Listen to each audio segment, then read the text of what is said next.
नमस्कार है, मेरो नाम सीताराम पुन।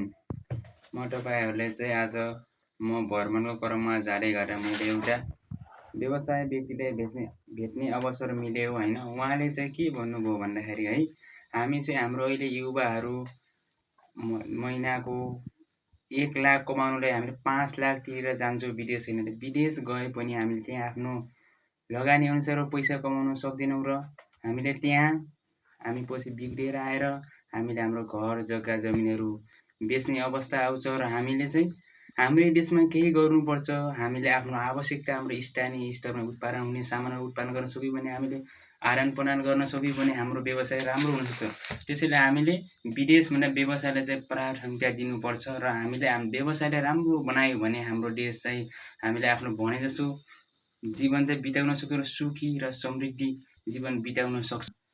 हामीले हाम्रो जीवन सुखी र समृद्धि बिताउन सक्छौँ भन्ने चाहिँ उहाँको भनाइ हो र तपाईँहरूलाई कस्तो लाग्छ प्रतिक्रिया दिनुहोला र मैले जे जाने त्यही बुझेँ तपाईँहरूले सुनाएँ है।